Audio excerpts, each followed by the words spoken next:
वक्ष्यामि सिद्धिं गुरुर्ब्रह्मा गुरुर्विष्णुः गुरुर्देवो महेश्वरः गुरुर्साक्षात् परं ब्रह्म तस्मै श्रीगुरवे नमः।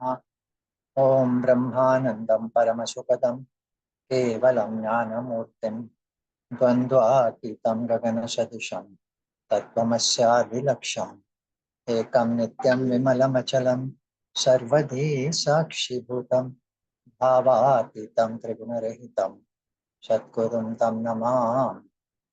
ॐ त्र्यम्बकं यजामहे सुगन्धिं पुष्टिवर्धनम् उर्वारुकमिव बन्धनान् मृत्योर्मुक्षीयमामृतात्।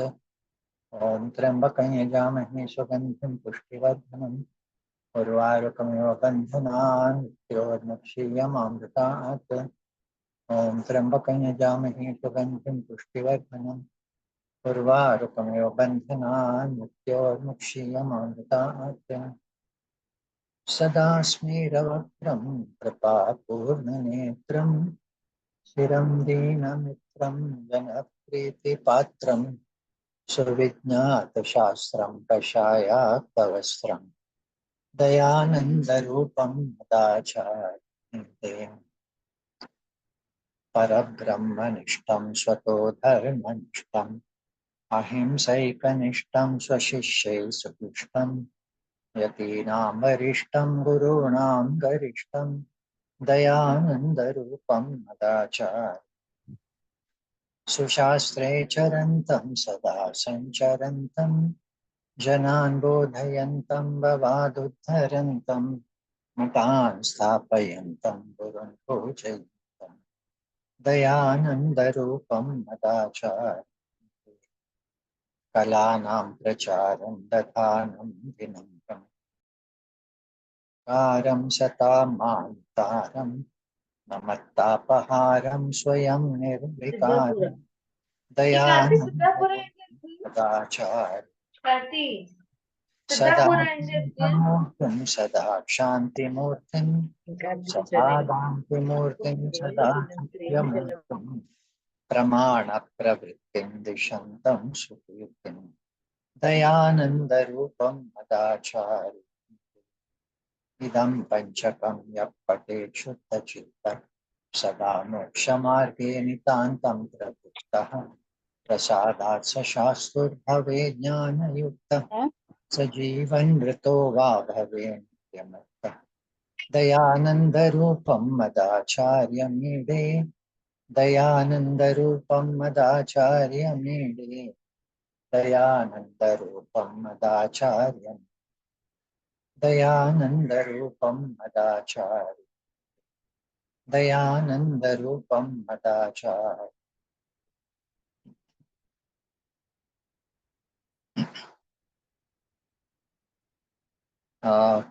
Dhyana shlokas for the Bhagavad Gita, the beginning prayer. Om Parthaya Pratibodhitam Bhagavata Narayanena Swayam Vyasena Kratitam Purana Munina Madhye Mahabharatam Advaitamritavarshini Bhagavatim Ashtadashadhyayini Ambattvamanusandatam Bhagavad-gite Bhavadveshini Yam Brahma Varunendra Rudramarutastundvanti Divyaistavaihi Vedai Sangapadakramopanishadair Gayanti Yam Samagaha Dhyanavastita Tatgatena Manasa Pashyanti Yam Yogino Yasyantam na vidussura suraranaha Devaya tasmai namaha. This is a beautiful verse. Yam Brahma Varuna Indra Rudra Marutaha Stunvanti. So I worship that God who is invoked by Brahma, by Indra, by Varuna, by Lord Shiva and all the other gods. So all the other gods bow down to the Lord of Lords, that is Lord Vishnu. So unto that Lord Vishnu, my namaskar. Yam Brahma Varuna Indra Rudra Marutaha Stunvanti Divyaistavaihi Vedaihi Sangha Padakramopanishadaihi Gayanti Yam Samagaha. So all the Vedas, so together along with the Veda Angas, so all of them are bent upon describing and praising the Lord. So unto that Lord who is praised by all the Vedas, unto that my namaskar. Vedai Sangha Padakramopanishadaihi Gayanti Yam Samagaha Dhyana Vastita Tadgatena Manasa Pashyanti Yam Yoginaha. So the great yogis through dhyanam, they are able to see the beautiful vision of the Lord.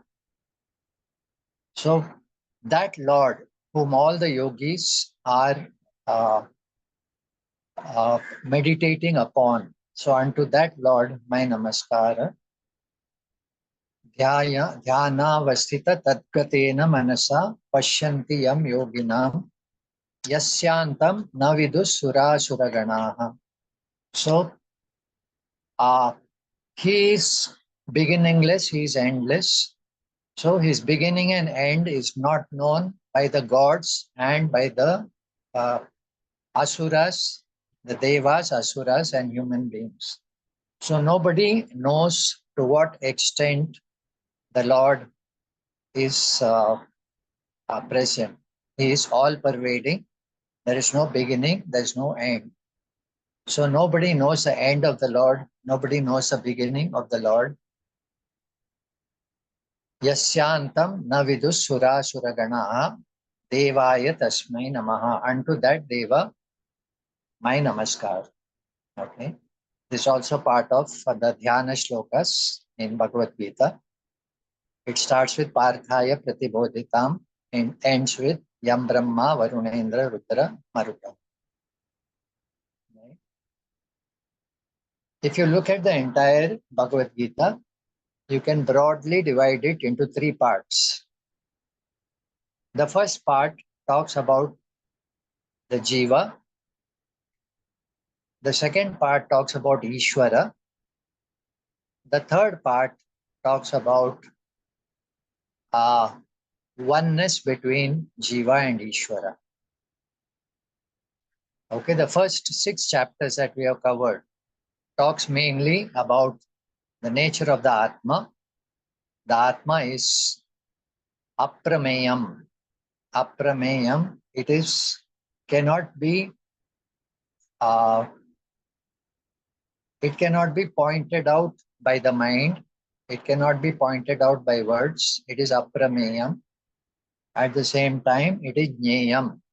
It is jneyam means it is that which is to be known. It can be known with the right type of introduction, with the right type of teaching. Atma can be known. Okay. Without this teaching, Atma remains unknown, aprameyam. So this is the nature of the Atma. It does not have birth. Atma does not have, it does not die. You are not your body. You are not your mind. You are the conscious witness which survives the body mind. And you are not in time. You are not located in time and space. This body is located in time and space. You are not. You are beyond time. You are beyond space. Because of the confusion between what you are and what you have, you mistake yourself for the body and the mind. Okay? In this mistake, there is a great loss because you reduce yourself from limitlessness, from fullness, from fulfillment to a life of struggle in this world. In ignorance, you become a struggler in this world. In knowledge, you gain freedom. freedom from this struggle. Right? And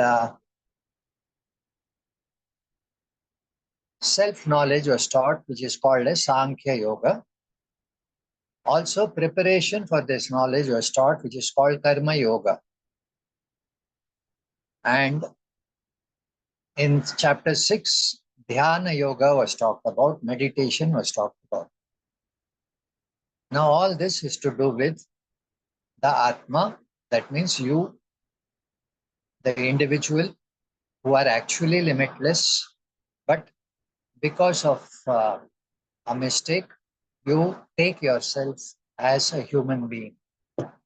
Remember, you're not a human being struggling to become spiritual. You are a spiritual being enjoying a human experience. Okay? You're not a human being struggling for a spiritual experience. You are the spiritual being having a human experience. So you need to reverse the way you see yourself. You are not dependent on body mind. You are independent. Body mind is dependent on you.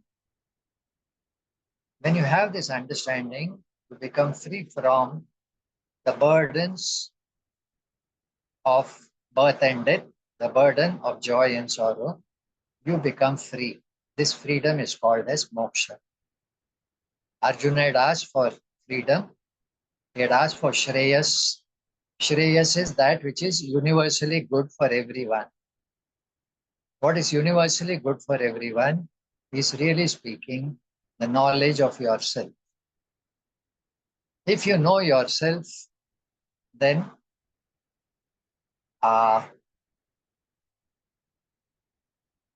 you are complete. If you don't know yourself, you are always struggling to become complete. Okay? Somewhere it is said, even if you become, if you master this entire earth and become the king of the earth, enjoying all prosperity, all enjoyments available in this world, what use it is if you have lost yourself? If you lost yourself and gained the whole world, what is the use? And if you gained yourself and you don't have anything, still, what is your loss? If you gained yourself, there is no loss. If you lost yourself, all gain is not enough. Right? So the first 6 chapters is talking about you. Who are you? The next 6 chapters are talking about who is Ishvara, who is a creator, who is a Lord,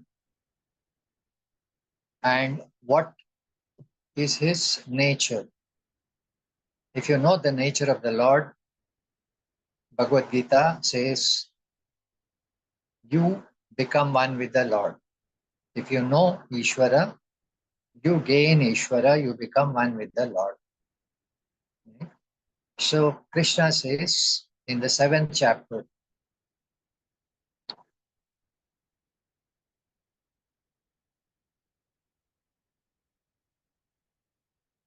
Manushyanam sahasreshu kaschid yatati siddhaye. People try to gain my nature. There are very few people who really understand that there is a gain higher than all the material things in this world. Very few people really strive to look beyond material gain. Most people are busy with their yoga and shema. Yoga is acquiring material prosperity, acquiring friends, acquiring power, acquiring all the things that make life livable, all comforts, all resources. Shema is protecting what you have. So people are busy in acquiring what they don't have and trying to protect what they have. In the process, they forget the purpose of their life. The purpose of their life is to go beyond dependence. As long as I'm struggling in this world, depending on things, I can never really become free. Okay? All my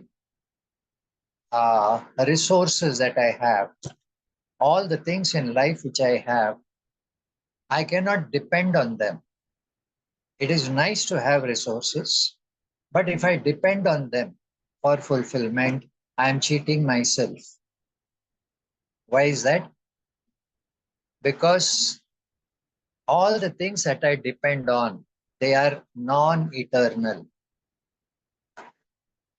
Okay? The money that I have, it can get over in no time. The wealth that I have, it can disappear in just a few minutes. All it requires is a clever fellow to take away all my money from my account. In no time, everything is wiped out. Okay.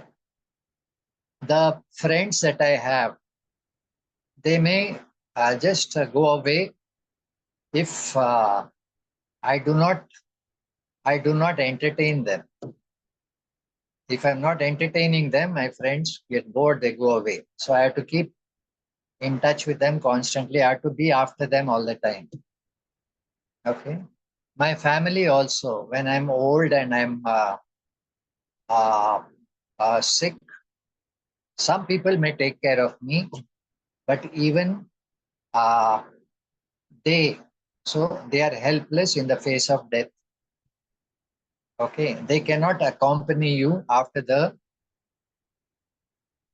grave. They cannot accompany you, right? So this is the issue. Anything that I depend on is non-eternal. I cannot get complete fulfillment based on uh, things that are within time.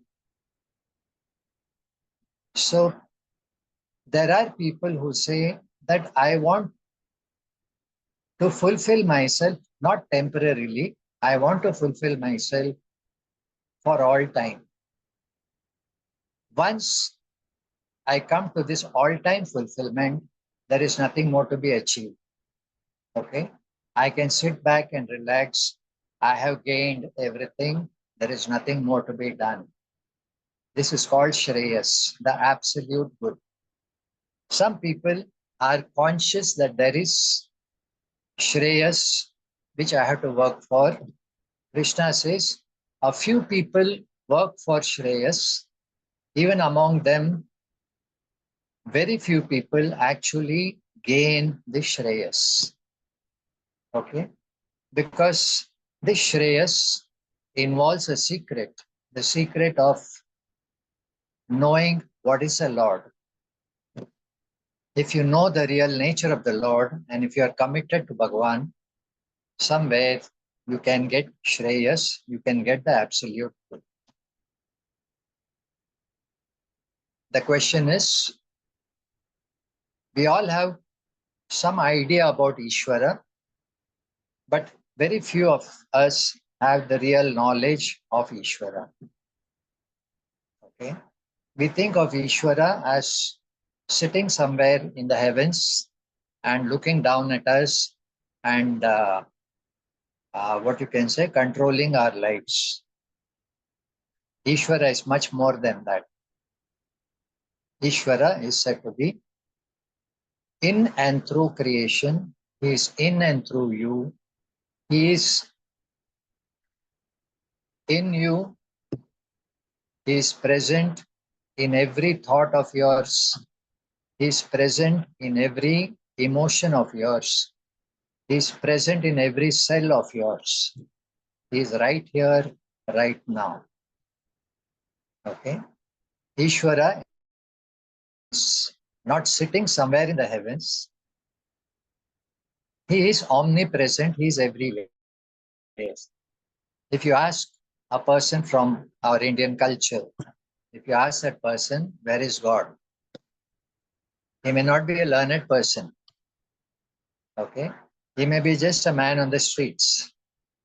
So he may be just, for all you know, he's just a Safai Karmachari. If you ask him, where is Bhagwan? That fellow will say, where is he not?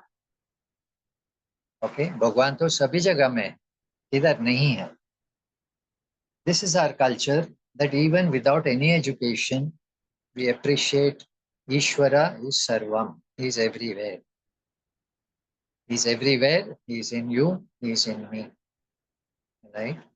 If he is everywhere, then how do I recognize Bhagavan? How do I recognize the Lord? The Lord says, I will tell you the knowledge. This is the 7th chapter. I will reveal to you the knowledge of myself, having known which you will attain me and you will fulfill yourself. This knowledge about me is something very essential if you want fulfillment. Having gained this knowledge, you will reach me and become one with me. Okay. So what is this knowledge? Krishna says, I have two prakritis, I have two natures. One prakriti is the eightfold creation, the eightfold aspect of creation. That is my one nature. My other nature is that which is absolute, it is changeless, and it is in the nature of awareness which gives life to nature. Okay, if you think of all of the universe as the lower nature of the Lord, all the universe is the lower nature of the Lord. It includes the 5 elements, Bhumihi, Apaha, Analaha, Vayuhu, Kham. The 5 elements, space, air, fire, water, earth. Okay. So these are the constituents of the universe. Along with this, Manaha, Buddhi, Ahankara. Manaha is a mind. Buddhi is the controlling agent. The one who controls my mind is a Buddhi. And Ahankara. Ahankara is the one who is the who identifies with the body and mind and says, this is me. Ahankara is the one who identifies with the body and mind and says, this body is me. Okay. Now, what about the body?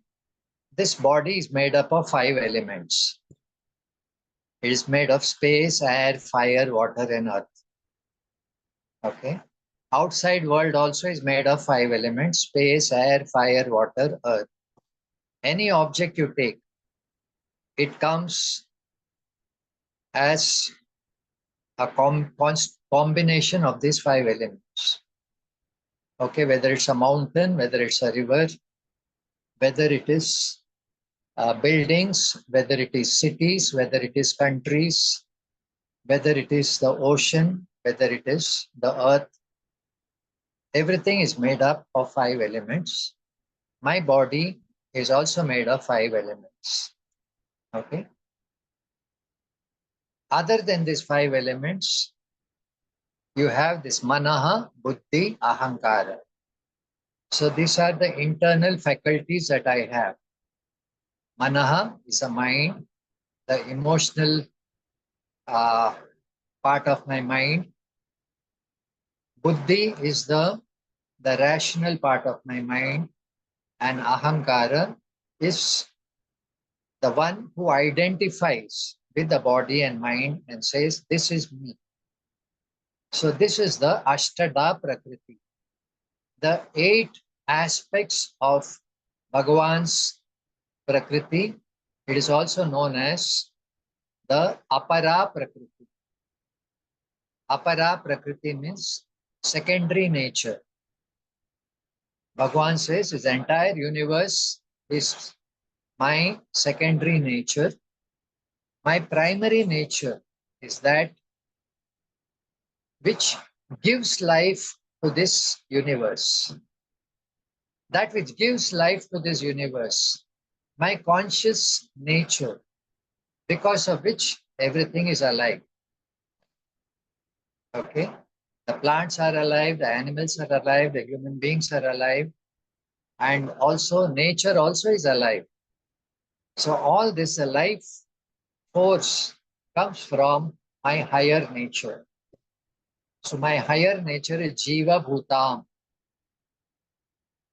It is in the nature of life-giving, uh, I would say energy, not really energy, life-giving force, you can say, which sustains this universe.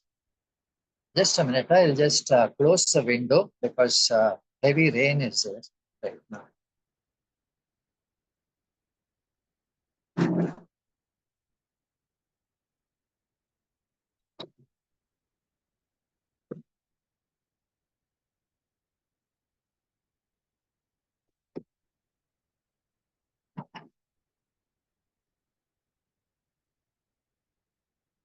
This is what we talk about as Prakriti and Purusha.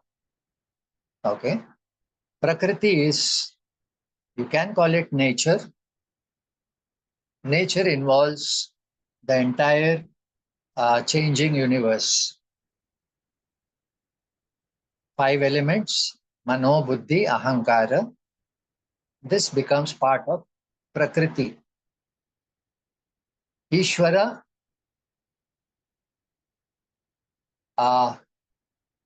manifests as Prakriti. Ishvara is also Purusha. Purusha is the one who gives life to Prakriti. In Indian mythology, we talk about Shiva and Parvati. Shiva is Purusha, Parvati is Prakriti. Okay. We talk about Vishnu and Lakshmi. Vishnu is Purusha, Lakshmi is Prakriti. We talk about Brahma and Saraswati. So Brahma is Purusha, Saraswati is Prakriti. Sometimes we talk about Shakti. Okay. Now when you talk about Shakti, Shakti is both Purusha and Prakriti. Shakti, when we say Devi Ma. Now Devi Ma is both Purusha and Prakriti.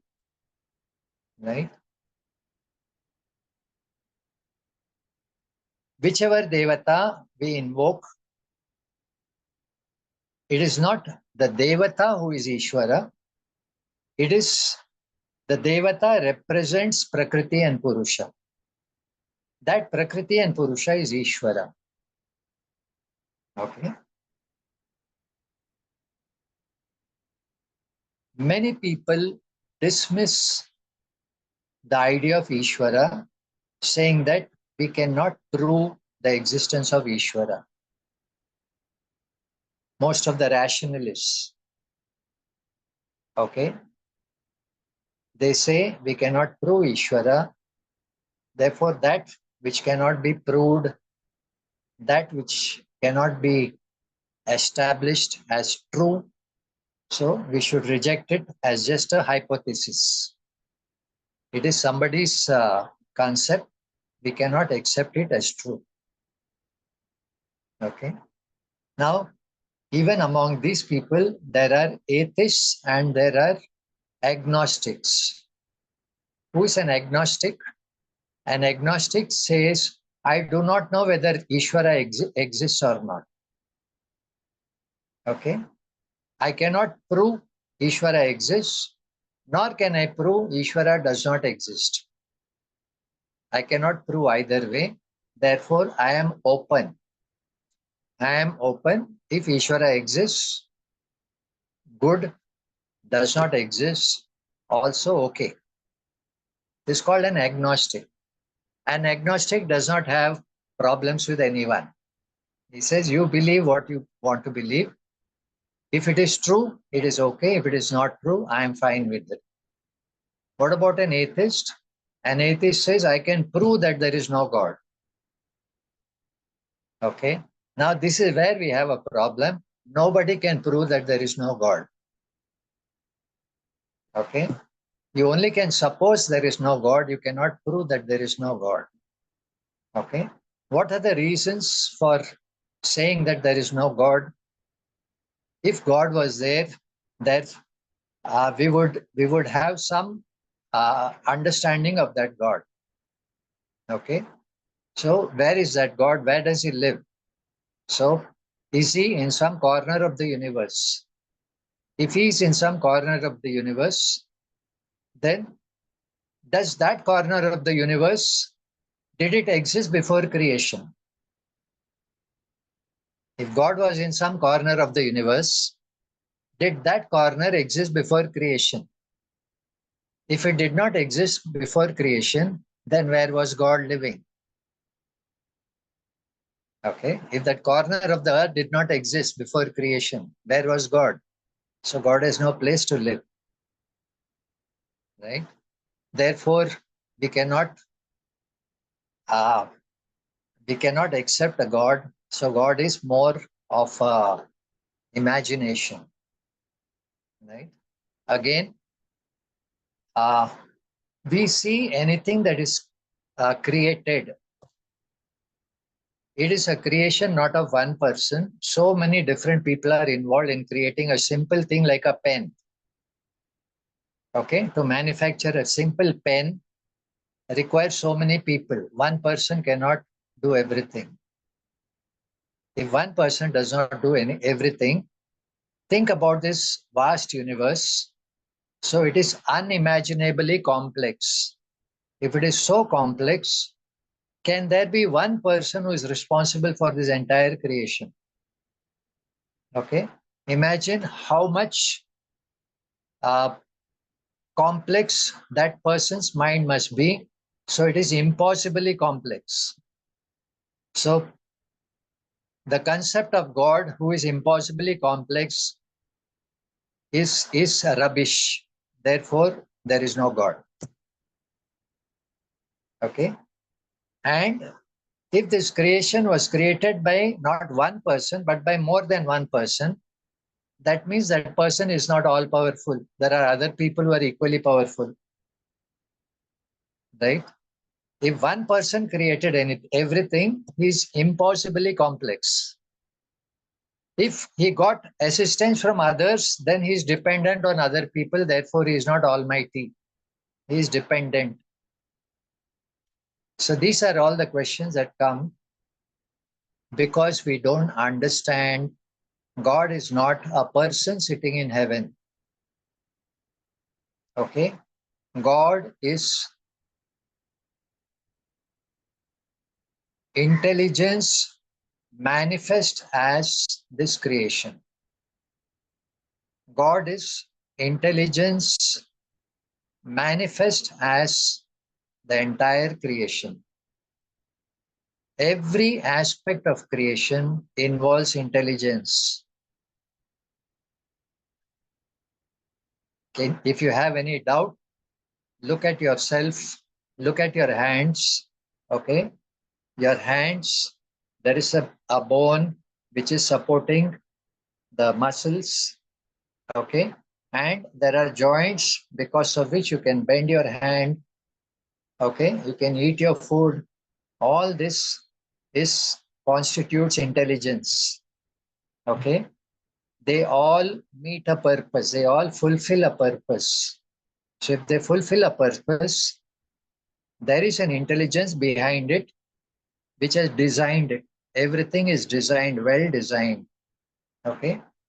Imagine if you did not have a long bone in your hand, but you had short, little tiny bones like your spine.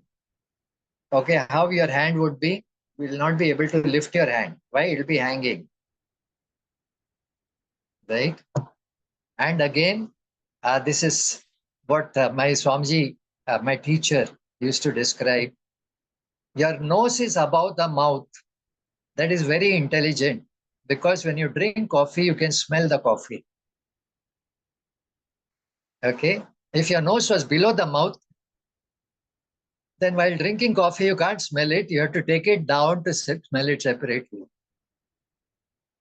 So every part of your body has got some purpose, and it is in the right place. It is made of intelligence. It involves intelligence. So if you talk about this human body, okay, it is born of one cell. It is born of one cell.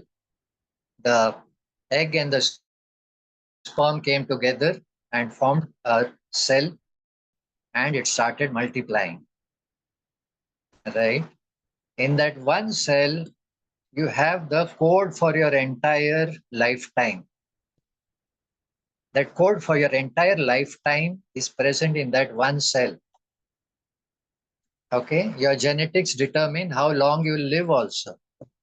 It determines when you will die also. It's all part of your genetics.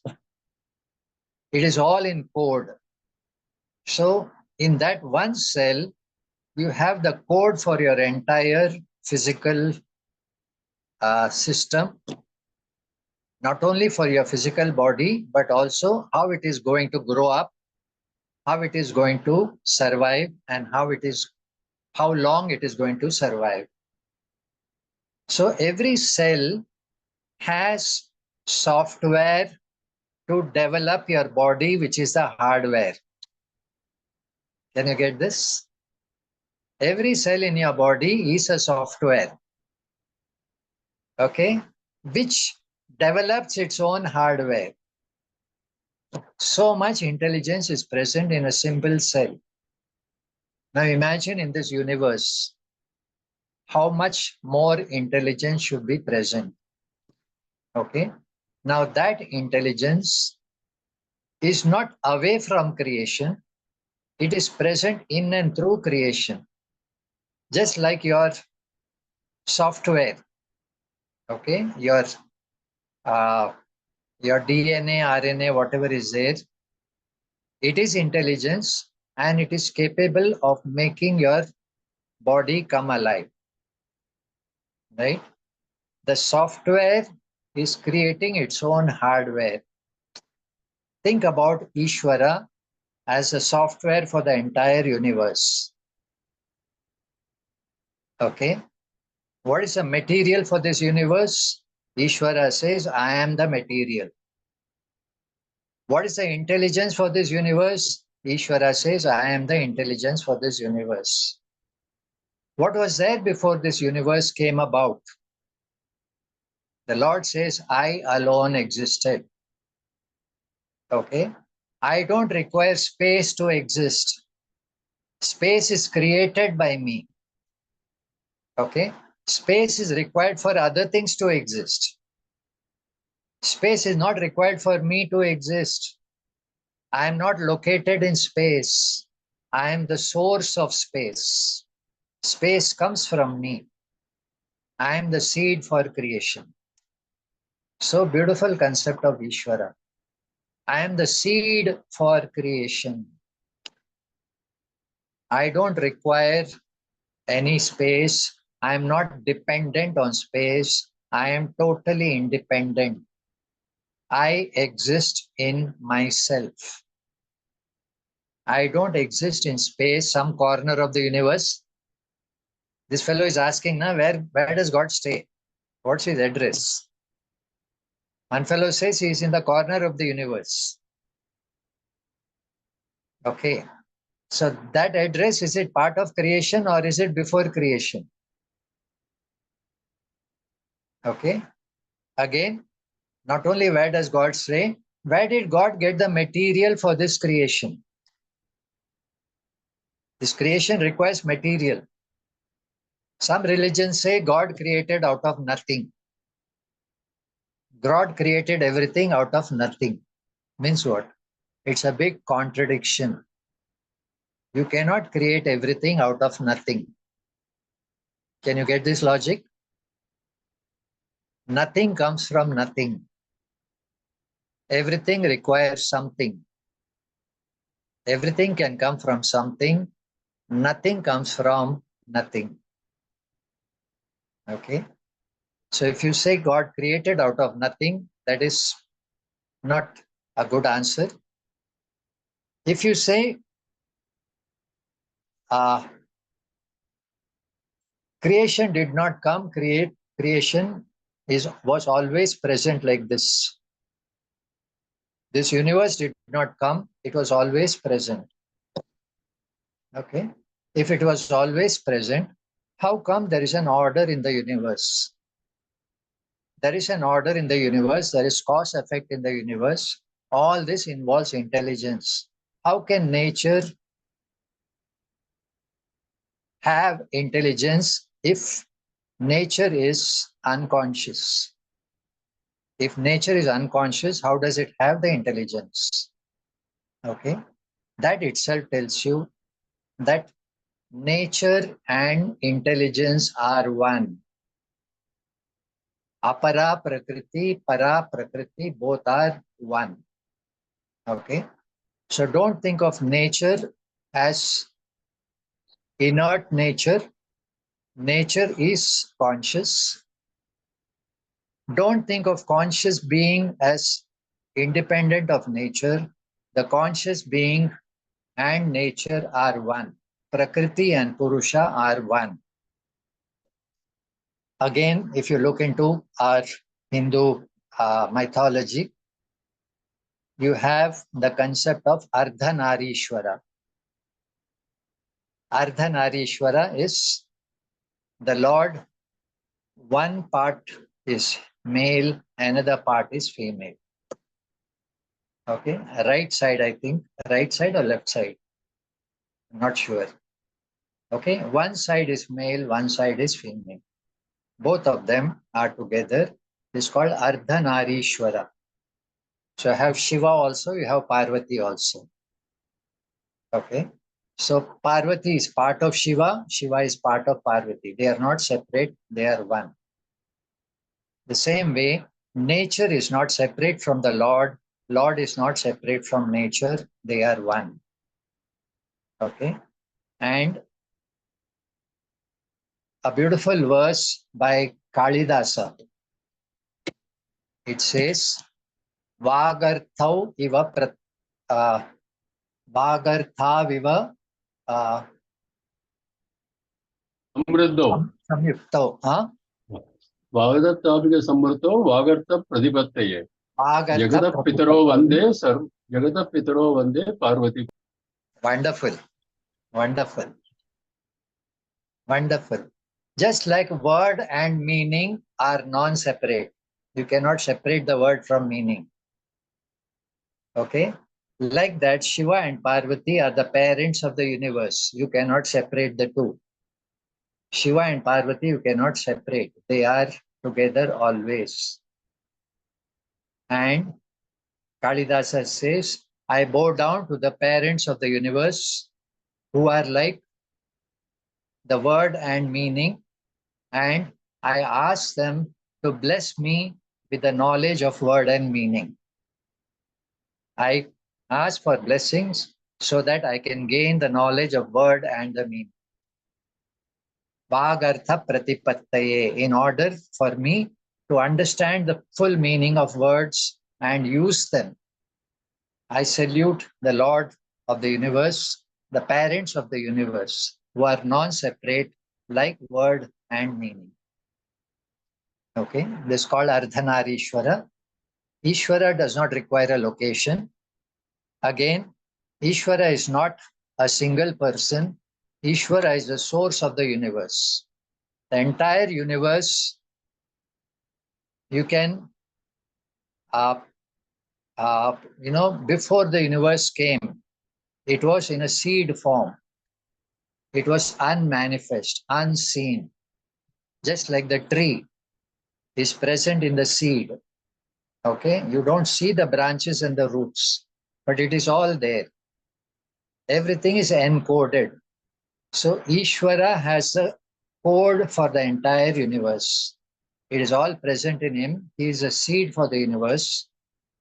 At the same time, the seed will die to become the tree. Correct? The seed grows, it transforms and becomes a tree. What about Ishvara? Does Ishvara transform to become creation?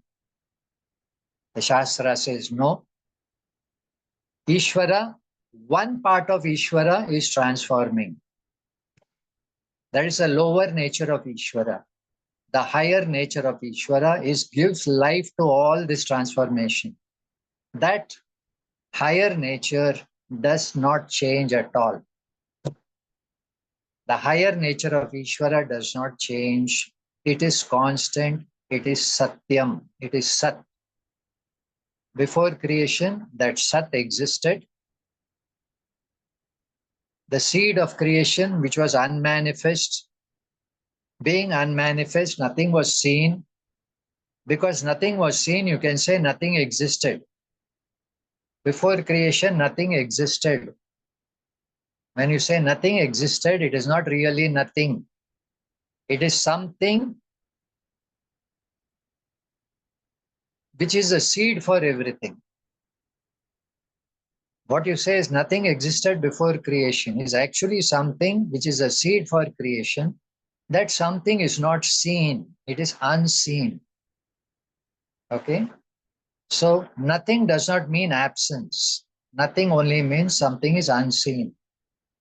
So just like you walk into a dark room, you don't see anything. Can you say there is nothing? You just have to switch on the light. Everything stands out. Okay? So before you switched on the light, there was nothing. Means what? You did not see anything. Similarly, before creation, it is not really nothing was there. It is you did not see anything. Why? Because your mind was in a seed form, your body was in a seed form, this creation was in the seed form. So from that seed, this creation has come. That seed is Ishvara. This creation is Ishvara. Okay? And the consciousness because of which this seed is alive, the consciousness because of which this universe is alive, that consciousness also is Ishvara. That consciousness is the higher nature. It is called Para Prakriti. So Para Prakriti, the higher nature, and Apara Prakriti, together they become the parents of creation. Okay? So can you prove Ishvara? Well, you cannot prove Ishvara. Then how do you know Ishvara exists?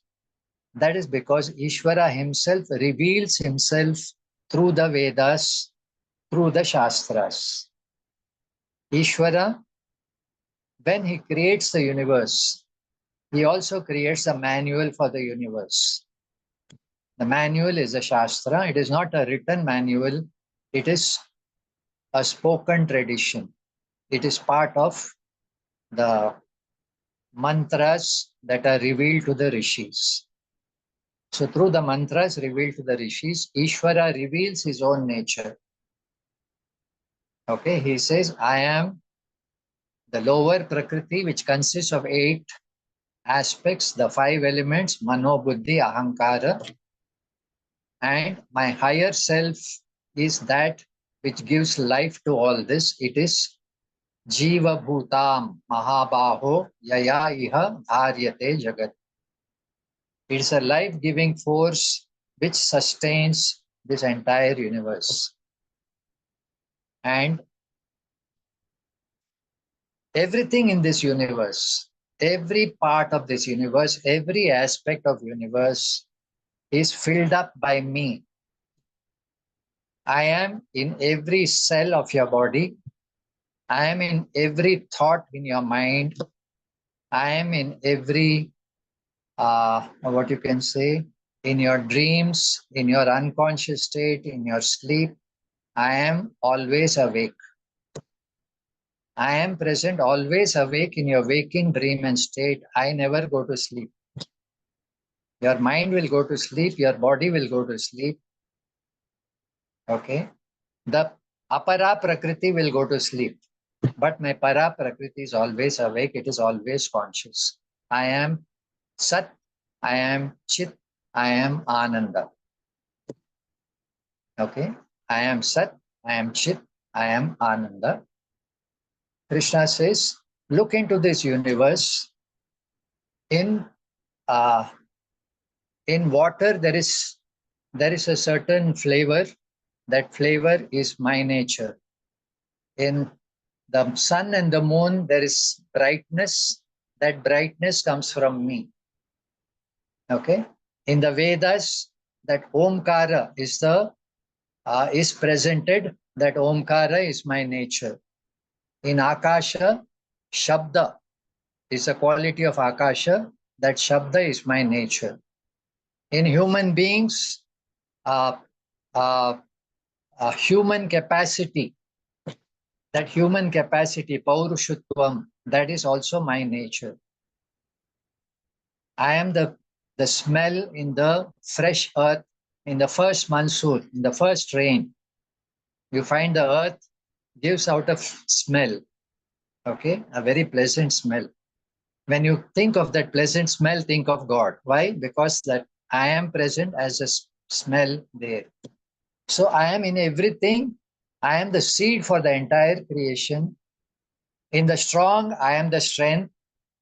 In the uh, uh, buddhi, in the buddhi, I am that which uh, uh, in all intelligent people, the intelligence that is there, that is my nature. In all things that are bright and beautiful, I am the brightness. And in your desire,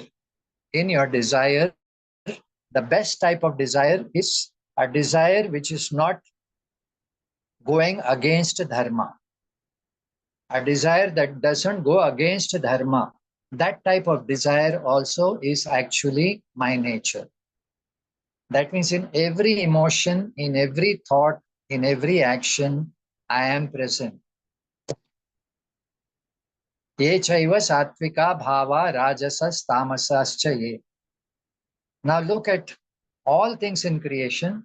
Some things are very pleasant, some things are unpleasant, some things are there is harmony, some things there is chaos. All these things, sattva, rajas, tamas. Okay, these are the three aspects of prakriti, the three aspects of, you can say, the uh, the seed. The seed of creation is called prakriti. It has got sattva, rajas, tamas. Sattva stands for knowledge, rajas stands for action, tamas stands for inertness, all material things. Material things come from tamas, activity comes from rajas, and knowledge comes from sattva. Okay, all these are present in the seed form in Prakriti. So every aspect of creation involves these three things. When you take the body, your capacity to think is sattva, your prana, your capacity to energize and work, that is rajas, and your physical body is constituted of tamas. Physical material is tamas, your activity is rajas, your intelligence is sattva. Okay, like this, everything in creation has got this sattva, rajas, tamas. All this has come, the Lord says, it has come from me. I am the bijam, I am the source of all this. That means, where is Ishvara? Tell me where he is not. In every aspect of creation, Ishvara is present. Then why do people say there is no Ishvara? The Lord says it is because their mind are so involved in only things that they can count. Okay, what you can count, your mind is only in that. So things that cannot be counted, they are not able to see at all. It is their mind is totally lost in things that you can count, in things that you can prove. Beyond that, you don't appreciate there is something more. If you ask this materialist, where do all these things come from? So much intelligence is there in creation. How did it come? That person say, oh, it is all part of evolution. Through evolution, everything has become. From the Big Bang to the present condition, everything, nature has evolved to bring us to this point where the universe is impossibly complex.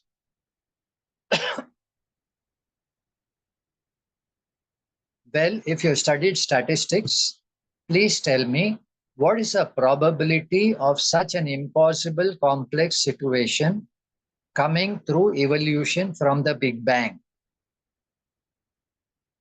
From the Big Bang, so many billions of years ago, okay, if they have to evolve into the state that is there today, impossibly complex, what is the probability of evolving into this impossibly complex situation?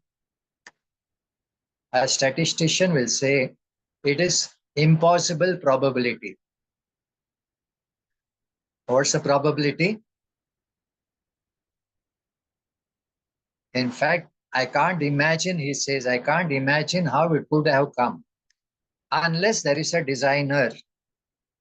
Without a designer, such a state of affairs is impossible. What will the materialist say? It is impossible, but still it has come, therefore it is true. Okay? If I ask him from where did all this come, he says that is nature. It is a nature is essentially capable of evolving. That means nature is essentially intelligent. Okay, he says, no, nature is not essentially intelligent. Intelligence is a product of evolution. Okay, that means who set nature to follow this evolution? Somebody must have set it. Okay, he has no answer.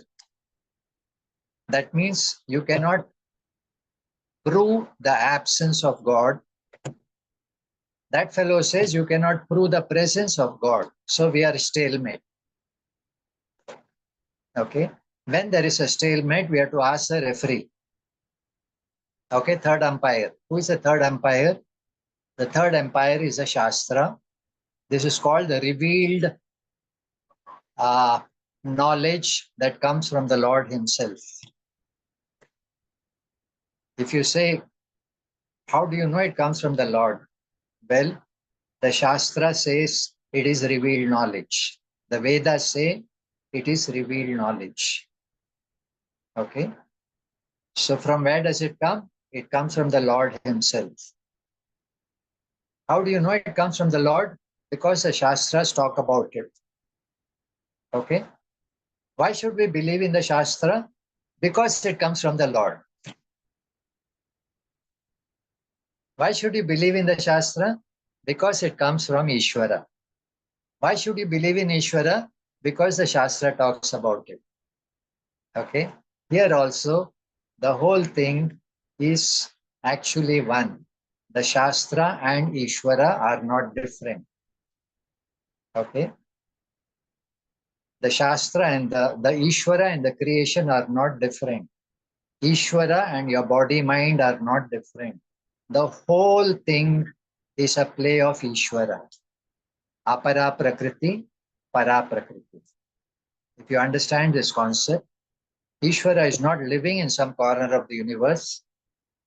Ishvara is the software for this entire universe. Okay? Not only is the software, he is also the reality on which this universe is playing.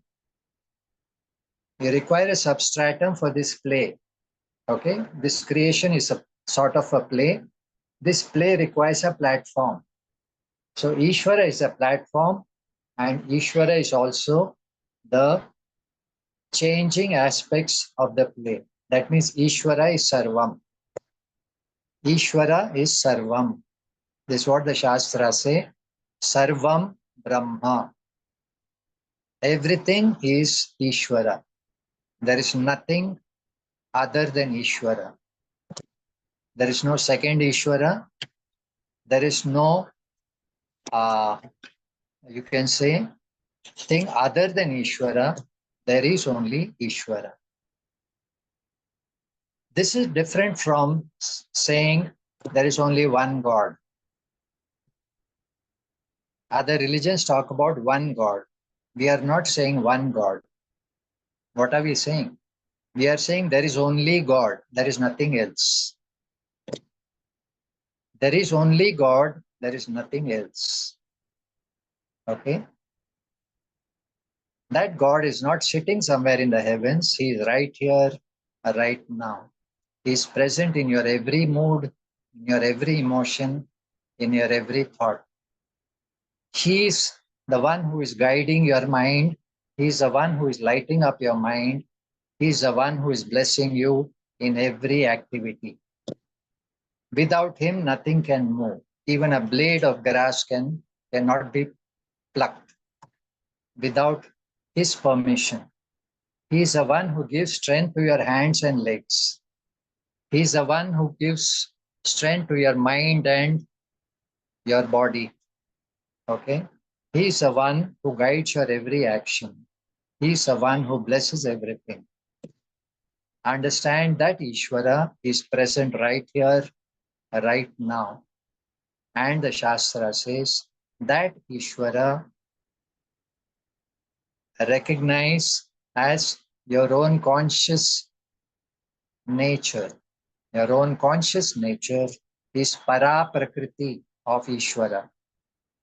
Your body mind is apara prakriti of Ishvara.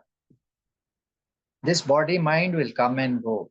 Apara prakriti is changing nature. Para prakriti is a changeless reality. So who is Ishvara? Changeless reality plus the changing seed of creation. Right? Both of them are together. Without the seed, there can be no creation. Without reality, there can be no creation. You require both. Okay? So this is called Abhinna Nimitta Upadana Karanam. Abhinna means non-different. Okay? Upadana is a material cause. Upadana Karan. Nimitta Karanam is an intelligent cause. The intelligent cause, which is consciousness, that is Nimitta Karanam. The material creation, which is a seed for creation. The material, that is a Upadana Karan. Both Upadana and Nimitta, they are one. So that is Ishvara. So don't look for Ishvara somewhere in the temple. Ishvara is present in the temple, but not only in the temple. Okay? Ishvara is present in Kashi, but not only in Kashi. Ishvara is present everywhere. Now, to remember that Ishvara, we go to Kashi. To remember that Ishvara, we go to the temple. The temple is not for God. The temple is for us, so that we can connect to God. Okay? People say, why do you require a temple? Ishvara is inside, so you can connect without doing anything. You can connect. Okay? At least you have to close your eyes to connect. Correct? So, at least you have to remember Ishvara to connect. If you don't remember Ishvara also, how can you connect? So all these things are aids for you to remember Ishvara. If you want to connect to Ishvara, because he is not seen, you cannot hear him, you cannot see him, you cannot touch him. At the same time, he is present as everything. So you have to reach out to Ishvara through all these things. So you can worship a cow, You can worship a banyan tree. You can worship a human being. You can worship a stone. You can worship the sun and the moon. All these are reminders that Ishvara is present right here, right now. If you have this understanding of Ishvara, he is right here in my heart. The more I know about Ishvara, the more I am blessed by Ishvara. So this is the 7th chapter. Krishna introduces himself.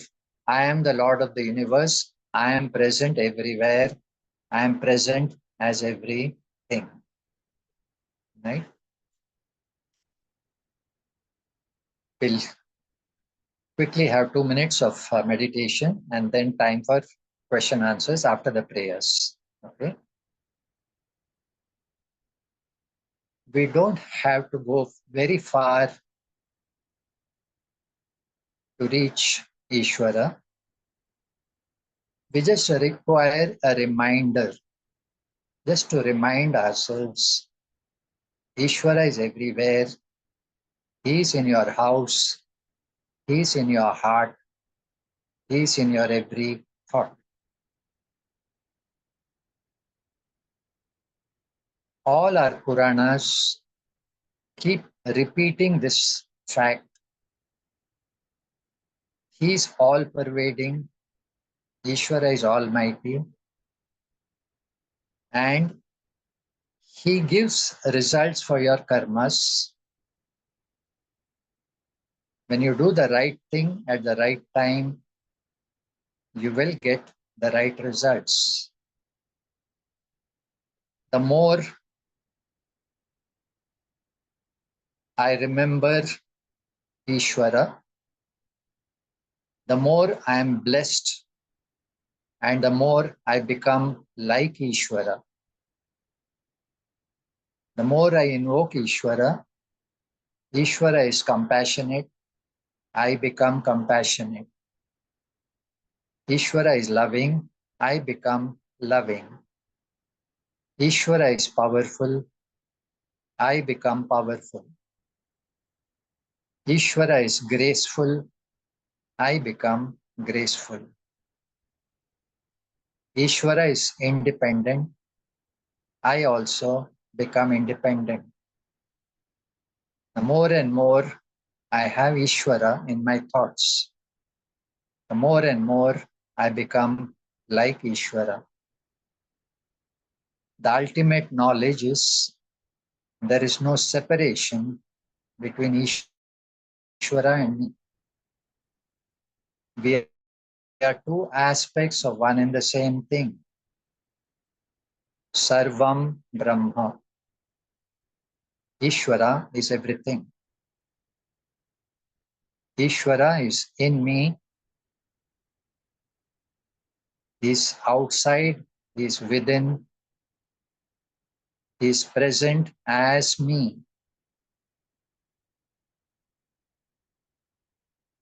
Ishvara is present as myself.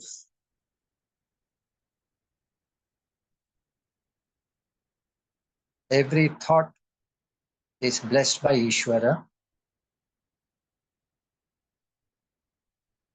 Every emotion is blessed by Ishvara.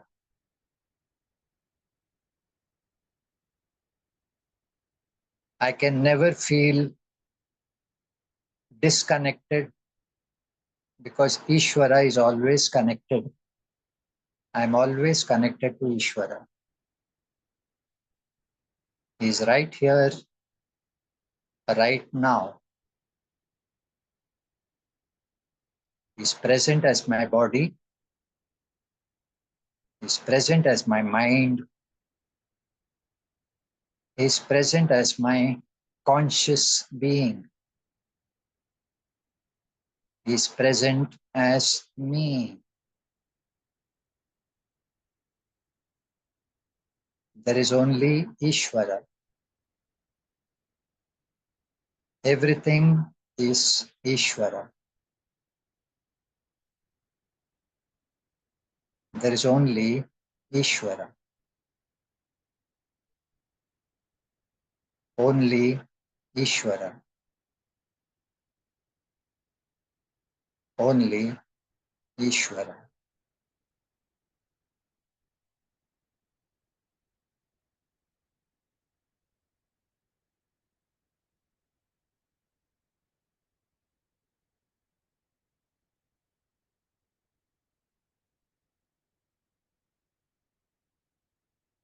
Om.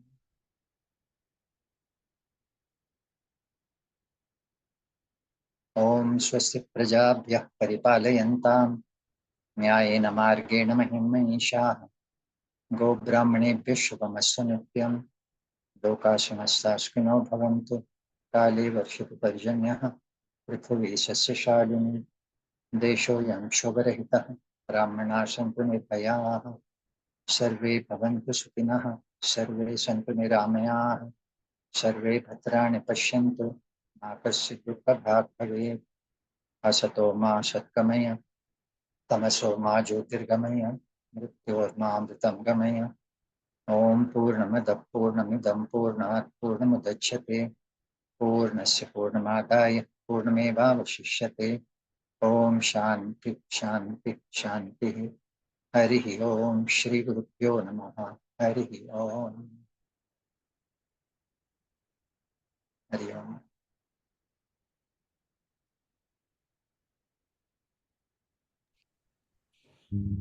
Om Ji Namaskar everyone.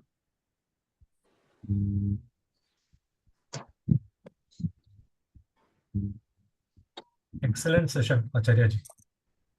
Thank you. Thank you. Thank you.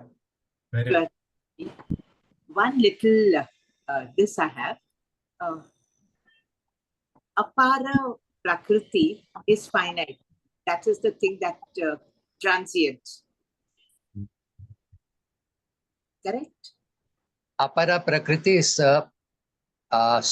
lower nature. Yeah, The lower lower nature, nature of Ishvara. It is changing. it changes. It is changing. Apara means not para. Para means highest. Apara means not highest. Para is very clear. Apara, Para is highest. Correct. That para is unchanging. That is reality. Okay. true. Okay. Thank you, Acharya ji. Welcome. Hari Om. Hari Om. Hari Om, Hari Om. Acharya ji, I have a small question. Almost at the end of every religious discourse or puja or something, the word Om Tat Sat is said. Oh, what is the significance of that word? Om Tat Sat in Gita itself, it is explained. It is a representation of the Lord's nature. Om is that which is absolute. Tat is that Ishvara. Sat is reality. Sat is reality. जो है उसको सत कहते हैं. जो नहीं है that is not सत. जो है वो सत है. जो हमेशा है वो absolute सत है. ईश्वर is हमेशा सत. Therefore is called सत. Okay. बाकी सब सत है, कभी असत भी है. They are there now, they are not there now. Okay. So Ishwar is सत. पहला भी सत, अभी भी सत, बाद में भी सत. So he is सत. Tat means tat Purushaha, that Ishvara. So that Ishvara is Tat. And his name is Om. Okay. Om is Sarvam. Thank you. Om. Yeah. Thank you. Chalo. Anyone else? Or koi? Yeah, I have a question. Yes, yes. If every aspect of creation, like Sattva, Rajas, Tamas, is Ishvara is the source, and Ishvara is compassionate, graceful, loving, independent. Why is there people in this world with jealousy, hatred, and why there is suffering in this world? Okay. Now think about this. Ishvara is one. Okay. He is free from all opposites. He is free from all opposites. Now that one has become many. When one has become many, all opposites will come, plus and minus will come. So all plus and minus, they come from the Ishvara. In Ishvara, there is no plus and minus. It's all one. Okay. But when there is a manifestation, plus also comes, minus also comes. So Devas also come, Asuras also come. Good also comes, bad also comes. It's all part of the creation. You can explain it like this. God is all knowledge. God is all knowledge. Now, creation, every aspect of creation has got one part of Ishvara. Okay. So what happens is that in everyone, there is some knowledge and there's a lot of ignorance. When we all come together, our ignorance becomes less, our knowledge becomes more. In a group, Yes. okay, all our knowledge comes together, our ignorance becomes less and less. So when we think of the entire universe as one, there's only knowledge, there's no ignorance. Okay, but wherever there is division, so knowledge is bifurcated. So along with limited knowledge, there's a lot of ignorance also. All evil is because of that ignorance. So where division comes in, ignorance comes in. Where ignorance comes in, wrong thinking also comes in. So wrong thinking is a product of ignorance. Can you get that? Okay. Yeah. Okay. Sir, one simple question. Yes. Yeah. Sir, Ishvara is everywhere. You are just not telling. Everywhere and in our heart. So, what is the need of spending so much money the construction of temples rather than spending on the welfare of the poor people? Gotcha. Well, it is something like, our economy is running because of temples. Our whole Indian economy is running because of temples. Can you think of that? Because of temples, there is temple tourism. Because of temples, so many people are getting jobs. Because of temples, so many people are feeling blessed. Okay. So it is, I would say, it is like a government, government is spending on charitable works. Okay. Government is spending on things which will help the population. Temples are also part of that. So don't think of temple just as religion. Think of temple as part of the economy also. But And 100% is not true, sir. 100% is not true. what is that? 100%. A lot of corruption is going on. Yeah, And corruption is so much not of a money religion. is getting wasted. 99% Corruption. of the money is getting wasted. Okay. Only 1%, maybe 5 to 10% maybe for the economy, I think helpful. But not Correct. otherwise. See that the problem is in the That's the mind. reason many poor people are frustrated with the religion. Correct. Many people I have seen in my own, this is my own experience. Many people are getting frustrated. Many poor people. Very true. Very true. That is why not only the temples, but our entire society is getting infected by corruption, by negativity, by pollution. This is what I talk about as spiritual pollution.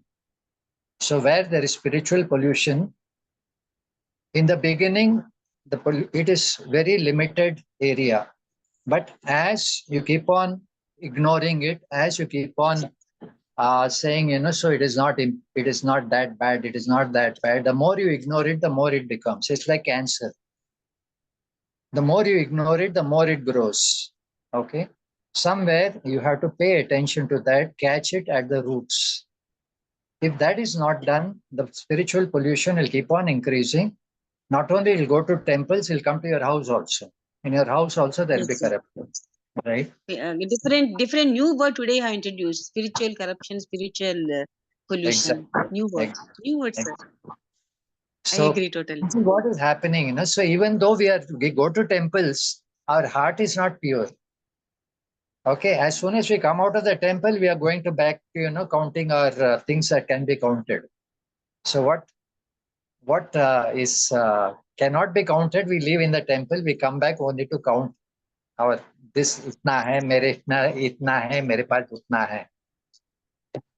So that is because we have lost faith in Ishvara. That also happens because there's a whole movement in society against Ishvara. Okay, and they are also putting this thought into you. So your spirituality is useless. Your temples are useless. These are people who are motivated to destroy the culture of the temple, destroy the culture, everything that is ancient, everything that is sacred. People say that is all traditional. It is all, what is it? Old fashioned. The youngsters are being fed with this spiritual corrupted thoughts. So they themselves are saying, my religion is useless. Religion is something to be laughed at. Okay, now who is to protect our religion? We are the people. If we are following a religion, we have to show a respect. Not only we have to give respect to our religion, we have to make other people also aware that our religion deserves respect. Therefore, if you don't respect my religion, then why should I respect you? Why should I respect your religion? Okay. Please ensure that your children grow up with respect. If you can do that, you have done a great service to our culture. Ensure that your children do not laugh at your religion. See that. Sir, what is your opinion about Daridra Narayan? About Daridra Narayan? Daridra Narayan is everybody is God. Narayan is there in Daridra people. Everybody is God, correct? Everybody is God. So take care of them. We have to take care of them. Yes. Correct? हाँ जी. So, yeah. So, शरीर तो नश्वर है, but उसमें भी आत्मा है ना? So that atma has to be protected through their body. You have to protect their body so that they are okay, they are fine. Take care of them. Compassion is part of our religion. Exactly, sir. And Right. Exactly right. compassion is also our duty. It is our duty because we have gained so much from our culture. We have gained so much from our ancestors, from our society. We have to give back. Correct? We have to Right, give sir. back to society. That is our duty, actually. This is called the Pancharanam. Definitely. Exactly. It's our duty, in fact. These are 5 debts to society. Debt to animals, debt to other human beings, debt to our ancestors, debt to our rishis, and debt to our to nature. These are the 5 debts that we have to repay. Okay? Yes. Very nice, sir. Thank you. Oh, that's good. Yeah.